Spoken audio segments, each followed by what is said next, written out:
नमस्कार। इजरायल और गाजा की युद्ध को जारी हुए 1 साल से ऊपर गुजर चुका है और इस बीच गाजा पट्टी बुरी तरह से तबाह हो चुकी है। जो आबादी थी वो मलबे में बदल गई है। इजरायल के मुताबिक हमास खत्म हो चुका है। हमास ने तो फिर भी इजरायल पर हमले की जिम्मेदारी ली थी, सीधे जिम्मेदार था, लेकिन इजरायल ने हिजबुल्लाह को भी निशाना बनाया है और इसके लिए लेबनान पर भी अब कहर बरस रहा है। हिजबुल्लाह की पूरी नेतृत्व की पंक्ति खत्म हो गई है। इजरायल ने बंकर डिस्ट्रॉयर जैसे बमों का इस्तेमाल करके हिजबुल्लाह के कमांडर को मार डाला है। इनमें एक पूरी लिस्ट है, जो टॉप लीडरशिप है वो ख़त्म हुई है, जिसमें फौद शुक्र, इब्राहिम अकील, इब्राहिम कुबैसी, मोहम्मद सुरूर, हसन नसरल्ला, नबील कुओक सभी मारे गए हैं। यही हाल इजरायल ने हमास का भी किया है। उसका दावा है कि हमास के तमाम बड़े नेता मार दिए गए हैं। साले अल अरूरी, इस्माइल हानिया, मोहम्मद दाइफ और यहाँ तक कि आखिर में अब से कुछ दिनों पहले याह्या सिनवर मारा गए। इजरायल ने ईरान के खिलाफ भी मोर्चा खोला है, लेकिन हज़ारों लोगों की मौत और लाखों लोगों की बेघरी के बाद भी इजरायल क्या खुद को सुरक्षित महसूस कर रहा है? उसका कहना है कि जब तक वो पूरी तरह से सुरक्षित नहीं होगा, ये हमले होते रहेंगे। एनडीटीवी वर्ल्ड समिट में इजरायल के राजदूत रूवेन अजार ने ये कहा। When is that day after going to come, or has the Israeli political leadership decided to postpone that decision due to several of its own domestic constraints? That's something that many are asking. I have to revert the question back to you, because the question is what kind of day after you want. If you want a day after that will look like the day before, in which in a completely unprovoked way you can be attacked by a genocidal terrorist organization, then the answer is I don't want that day after. My day after is a day after in which we achieve military and political and diplomatic arrangements that will give us stability for the long term. And unfortunately, because of the decision of Iran to expand this war, this wasn't Israel's decision. As I told you at the beginning, we tried to stay confined to defend ourselves from the terrible attack against our communities on the 7th of October, one of the most savage attacks ever seen since the Holocaust in Israel, okay? So we wanted to stay focused on that. We didn't choose to expand this conflict. There were other parties that chose to do so. So we will have to give a proper answer to that. And if we succeed, then there is a chance that in the long term, these kind of attacks won't repeat themselves, not only against Israel, but also against other countries in the region and in the world at large. जाहिर है कि इतनी तबाही और बर्बादी के बीच भी Israel खुद को सुरक्षित महसूस नहीं कर रहा। और क्यों नहीं कर रहा? क्या ये सारी तबाही इजरायल में भी अलोकप्रिय हो रही? बेंजामिन नेतन्याहू ने बस अपनी कुर्सी बचाने और मजबूत करने के लिए की।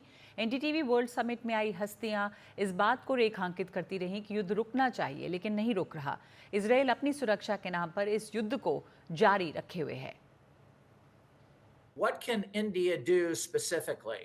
I don't think they are a mediator at this point. I think they are a convener. Mr. Modi brought Egypt into the BRIC Association back in 2023. Yes. What can India do to try to make sure that when they meet with the Iranians, they try to de-escalate things with Iran, and when the Indians sit down and meet with Israel, they can also say, how do we de-escalate? Yes. I don't think Israel is in a position right now where they're going to draw back and they're going to agree to a ceasefire.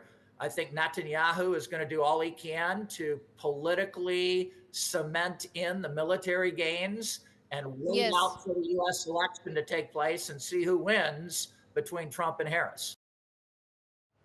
तो Israel जब तक खुद को सुरक्षित महसूस नहीं करता, तब तक बेंजामिन नेतन्याहू ये युद्ध जो है वो जारी रखेंगे, कह रहे हैं टिम रोमर। इजरायल का तर्क है कि शुरुआत उसने नहीं की, उस पर हमला हुआ, लेकिन इस तर्क के पीछे भी ये बात है कि बीते 75 वर्षों में पश्चिम एशिया में इजरायल अमेरिका और यूरोप की मदद से अपनी सुरक्षा के अधिकार के नाम पर कई देशों पर हमले करता रहा है। जाहिर है कि दूसरे देश भी अपनी कार्रवाई के लिए स्वतंत्र हैं।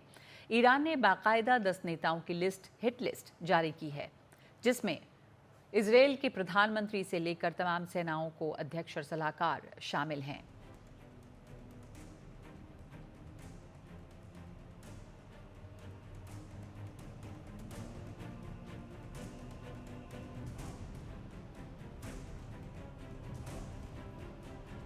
तो ये है ईरान की हिट लिस्ट, जिसमें ईरान ने तमाम टॉप लीडरशिप के नाम दिए हैं। इजराइल की तमाम टॉप लीडरशिप के नाम इसमें हैं। आपको ये भी याद दिला दें कि 7 अक्टूबर को हमास ने इजराइल पर हमला किया था, जिसके बाद से इजराइल ने पलटवार किया है।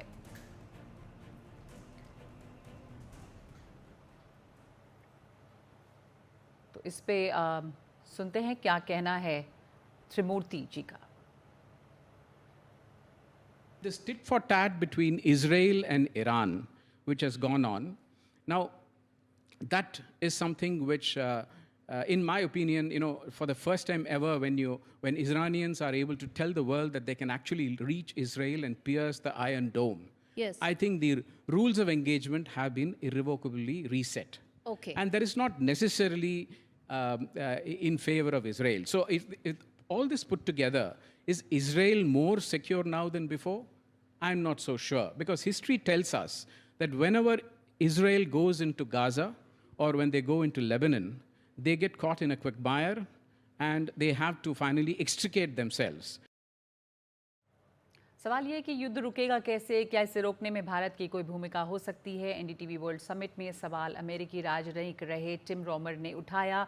सच्चाई ये है कि आप हमास और हिजबुल्लाह को ख़त्म कर दें, लेबनान गाज़ा को तबाह कर दें और स्थायी शांति की सोचें तो उससे हल नहीं निकलेगा। दुनिया भर का अनुभव है कि ऐसे टूटे बिखरे संगठन फिर चापामार लड़ाइयों की शरण लेते हैं, मुल्कों को तबाह करते हैं। तो क्या ये युद्ध इजराइल को और सुरक्षित रखेगा या फिर सिर्फ युद्ध और बढ़ेगा। इजराइल के दौरे पर गए अमेरिकी विदेश मंत्री ब्लिंकन ने फिर सुझाव दिया है कि इजराइल हमास के साथ भी समझौता करे। इस बीच खबर यह है कि तल अवीव ने उनके होटल के पास भी धमाका हुआ है। तो कुल मिलाकर इजराइल के हमले की हकीकत उसकी सुरक्षा के ख्वाब पे कहीं भारी पड़ रही है। इस पर बातचीत करने के लिए हमारे साथ दो मेहमान यहाँ पे मौजूद हैं। हमारे साथ पूर्व राजनयिक डीपी श्रीवास्तव हैं और डॉक्टर खीवराज जागीर हैं जो ओपी जिंदल यूनिवर्सिटी में हैं। मैं डीपी श्रीवास्तव आपके पास अगर आऊँ तो ये जो बयान आए तरह तरह के, कुछ उसमें से एनडीटीवी वर्ल्ड समिट के दौरान इजराइल के राजदूत ने कहा, अमेरिकी एक्सपर्ट्स ने कहा, एक तरह के विरोधाभास हैं कि तमाम टॉप लीडरशिप हमास और अगर हिजबुल्लाह की ख़त्म हो जाती है तो इजराइल की ये लड़ाई पूरी हो जानी चाहिए क्योंकि वो उसका उद्देश्य था। लेकिन लड़ाई अभी और चलेगी जब तक इजराइल अपने को सुरक्षित महसूस नहीं करता। तो सवाल ये है कि वो मौका या वो दिन कब आएगा? अगर आप मेरी राय पूछ रही हैं जी, तो ये मौका सीज़फायर का तो कई बार आ चुका है और हर बार ये मौका अगर खोया गया है तो इजराइल की तरफ से खोया गया है। जब गाज़ा की लड़ाई शुरू हुई थी तो संयुक्त राष्ट्र संघ के डिस्कशंस के दौरान पहले रूस, फिर ब्राज़ील और अंत में यहाँ तक कि अमेरिका की तरफ से ये प्रपोजल्स आए सीज़फायर के और उसके साथ कि हॉस्टेज की रिहाई की जाए और हर बार इजराइल ने उसको मना कर दिया ना। उसके अब सिनवर के असैसिनेशन के बाद एक ये मौका था और इसमें इजराइल में भी डिमांड्स थी कि अब युद्ध विराम की घोषणा कर दें और बंधकों की रिहाई पे जोर दें। ये मौका भी उन्होंने गंवा दिया। अब युद्ध जो है वो उत्तर की तरफ बढ़ा है लेबनान में, और लेबनान में भी एक तरह से कई लोगों की जान, हिजबुल्लाह के कई नेताओं की मृत्यु के बाद भी ये संघर्ष जारी है। लेकिन इसमें मैं ये भी कहना चाहूँगा कि लेबनान की स्वायत्तता, सॉवरेनिटी और टेरिटोरियल इंटेग्रिटी वो ना सिर्फ ईरान को, ना सिर्फ इजराइल को रिस्पेक्ट करना चाहिए बल्कि हिजबुल्लाह को भी करनी चाहिए। ये बड़ी इम्पोर्टेंट बात है जी। लेबनान के एक्टिंग प्राइम मिनिस्टर ने संयुक्त राष्ट्र संघ में अपनी स्पीच में कहा कि लेबनी सेना को लेबनान और इजराइल की सीमा पे नियुक्त किया जाना चाहिए बड़ी अजीब चीज़ लगती है कि देश का प्रधानमंत्री कह रहा है, वो परमिशन मांग रहा है अपनी फौज अपने ही बॉर्डर पे लगाने के लिए। आखिर वो रुकावट कहाँ से आ रही है? संयुक्त राष्ट्र संघ का जो रेजोल्यूशन है 1701 1701, उसमें तो ये कहा गया था कि कोई भी नॉन स्टेट एक्टर जी। लितानी रिवर और इजराइल लेबनान सीमा के बीच में नहीं होने चाहिए। उसमें कोई प्रतिबंध लेबनीज आर्मी के लिए नहीं था। तो आखिरकार वो क्यों नहीं पहुंच पाए? जी, जी। इसकी एक वजह ये भी है कि हिजबुल्लाह वहाँ मौजूद रहा और हिजबुल्लाह ने संयुक्त राष्ट्र संघ के रेजोल्यूशन का उल्लंघन किया कई साल तक। हाँ। और जब गाजा की लड़ाई शुरू हुई तो उन्होंने कहा कि उन्होंने उसके बहाने से कहिए जो भी कहिए, उन्होंने गोलाबारी शुरू कर दी इस साइड पे। तो ये तो फिर इसका कोई औचित्य नहीं है।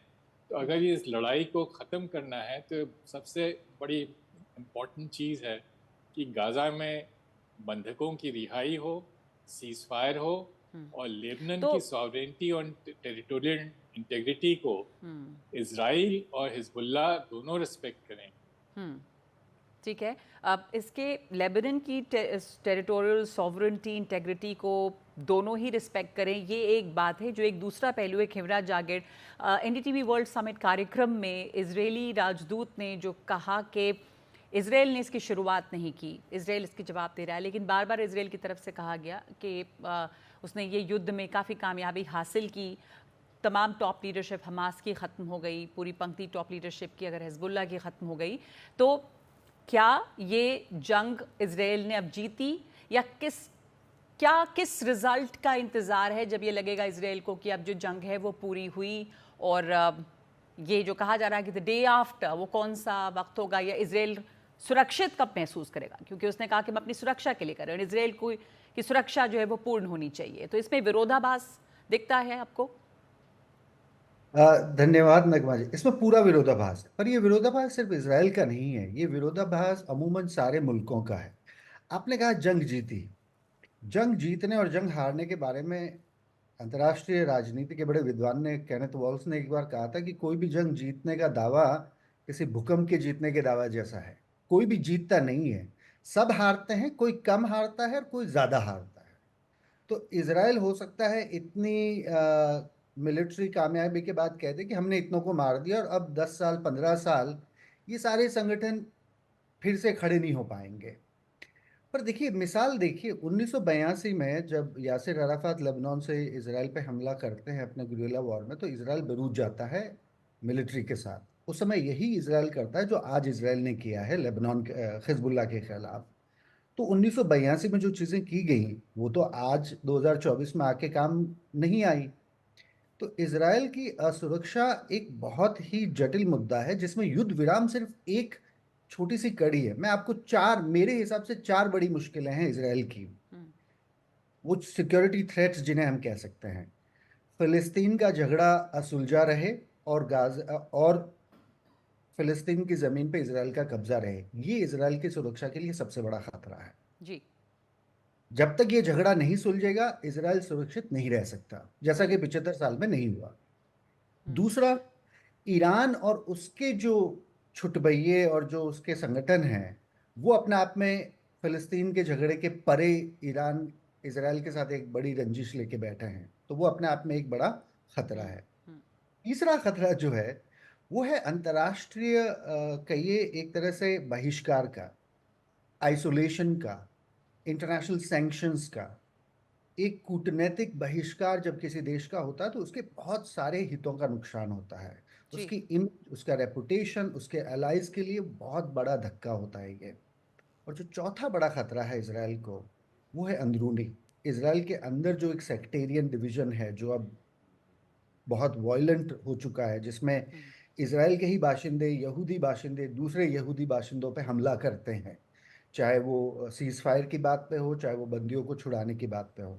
अगर हम पहली 2 मुसीबतों को देखें, फिलिस्तीन के मुद्दे पे ज़्यादा लोग इजराइल के साथ नहीं हैं, पर ईरान के मुद्दे में इसराइल की सुरक्षा में गाहे बगाहे अरब के देश साथ हैं, यूरोप के देश साथ हैं, अमेरिका साथ है, और भारत की भी उसमें एक तरह से कहिए जी अमूक सहमति है। जी मैं 1 मिनट के लिए आपको यहाँ पे रोक रही हूँ क्योंकि एक ब्रेक लूंगी, वापस आऊंगी मैं इस चर्चा पे। और खिवराज जागीर और डीपी श्रीवास्तव जी, ये बात एक सवाल बना हुआ है कि फिर अभी की जो इस समय की जो समस्या है जिस कारण से ये युद्ध शुरू हुआ इजराइल और गाज़ा के बीच में, उस युद्ध के ख़त्म होने के लिए किस नतीजे का इंतज़ार इजराइल को है, यानी वो कौन सा क्या हासिल करना चाहता है जिसके बाद ये युद्ध बंद हो सकेगा।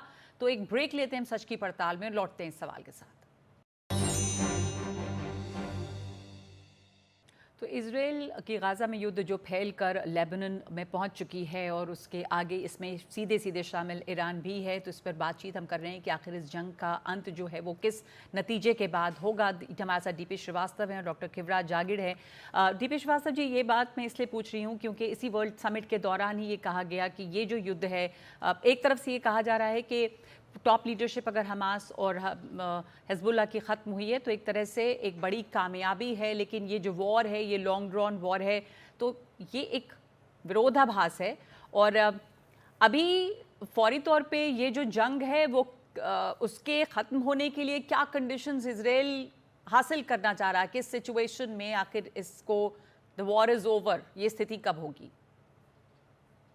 अगर आप नेतन्याहू साहब के बयानों पे जाइए तो उनकी एक शर्त है कि जो लेबनान की इज़राइल के नॉर्थ में जो इज़राइली विस्थापित हुए हैं, करीब 60,000 इज़राइली जो हिजबुल्लाह की गोलाबारी से विस्थापित हुए, वो जब तक वापस नहीं जाएंगे ये लड़ाई जारी रहेगी। और इसमें मैं ये ज़रूर कहूँगा कि उनकी बात में कुछ हक है, क्योंकि जहाँ तक गाज़ा की लड़ाई है, गाज़ा पे में तो इन्होंने भी अतिक्रमण किया है। लड़ाई की शुरुआत तो ज़रूर हमास ने की थी, मगर इज़राइल ने भी अतिक्रमण किया है। लेकिन जो उत्तर में जो उनका जो बॉर्डर है उसमें तो पहल लेबनान की तरफ से हिजबुल्लाह की तरफ से हुई है जी, तो उसको रोकना ज़रूरी है। लेकिन इसके साथ इज़राइल की अपनी आंतरिक राजनीति भी इसमें इन्वॉल्व है। नेतन्याहू तो ये समझा जाता है कि नेतन्याहू ये लड़ाई अपने पॉलिटिकल सर्वाइवल के लिए जी बिल्कुल, ये जारी अक्सर बातें रखना हुई चाहते हैं कि उनके और अपने वो पॉलिटिकल अपने कंपल्शंस हैं, वो अपनी पॉलिटिकल सर्वाइव के लिए लड़ाई जारी रखना चाहते हैं। पर खिवराज जागीर, फिर अभी हमास की लीडरशिप और हिजबुल्लाह की लीडरशिप, जो टॉप लीडरशिप है उसे ख़त्म करके इजराइल ने क्या हासिल किया? इसे हम एक शॉर्ट टर्म में एक स्ट्रेटेजिक डोमिनेंस कह सकते हैं, या कह सकते हैं कि इजराइल ने अपनी खोई हुई साख को दोबारा पा लिया है। तो इससे जो क्या वो साख सुरक्षित हुआ अब? और नहीं, वही मैं कह रहा था, जो आपका बुनियादी सवाल है कि इजराइल क्या सुरक्षित महसूस करता है, कतई नहीं करता। आने वाले 10 सालों में कर पाएगा, नहीं कर पाएगा अगर इसी तरह से सैन्य साधनों से वो लड़ता रहा। देखिए, लड़ने के 2 तरीके होते हैं देशों के पास, कूटनीतिक, राजनीतिक और सैन्य। जब देश सारी ताकत सैन्य साधनों पे खोजता है तो वो ऑब्सेसिव मिलिट्री डोमिनेंस वाली बात होती है। उसमें फिर दूसरे देश आपकी साख बचाने या किसी राजनीतिक मध्यस्थता के लिए आगे लेकिन नहीं आते इजराइल हैं। के चारों तरफ अगर हिजबुल्लाह जैसे इजराइल का कहना है या हमास जैसे संगठन है और वो उनके जेनोसाइडल आतंकी संगठन, इजराइल की एम्बेसडर ने कहा, तो इजराइल के पास किस तरह के ऑप्शन है? क्या डिप्लोमेटिक ऑप्शंस, वहाँ पे कूटनीतिक ऑप्शंस हैं? अब हैं America, Saudi Arabia, Bharat, gulf के दूसरे देश, यूरोप के सारे देश इजराइल के साथ हैं। देखिए, इसको सीधा समझा जा सकता है, ऑक्यूपेशन और राजनीतिक समझौते में सिर्फ आपके फैसले की देर है। आप सारी विश्व की राय को अपने पक्ष में कर सकते हैं लड़ाई के लिए अगर आप ऑक्यूपेशन को ख़त्म कर देते हैं। फिर आप लड़िए, फिर आपकी लड़ाई में सारे साथी होंगे। पर जब तक वो अतिक्रमण है, जब तक फ़िलिस्तीन के लोगों की बदहाली है, तब तक इजराइल का दूसरे देशों के साथ एक तरफा सपोर्ट ले पाना नामुमकिन सा है। जी, ठीक है। तो वो ये इस सुरक्षा समय वो जी सुरक्षा यूं कहिए कि वो मतलब आधी से भी कम तर की सुरक्षा है जो मिलिट्री सुरक्षा है। हम्म हम्म तो जब तक ये समस्या वहाँ पे बनी रहेगी, इजराइल पूरी तरह से सुरक्षित महसूस करे या जो पड़ोस के देश हैं वो सुरक्षित बने, ये मुश्किल है। ये ज़रूर है कि शॉर्ट टर्म मिलिट्री या स्ट्रेटेजिक डोमिनेंस वहाँ पे ज़रूर हासिल हुआ है, लेकिन हाँ, ये लड़ाई लंबी चली है और इससे क्या हल निकला है ये साफ नहीं है अभी तक। लड़ाई जारी है। धन्यवाद आपका डीपी श्रीवास्तव और खिवराज जागीर हमारे साथ जुड़ने के लिए। सच की पड़ताल में आज के लिए हमारे पास वक्त इतना ही है। नमस्कार।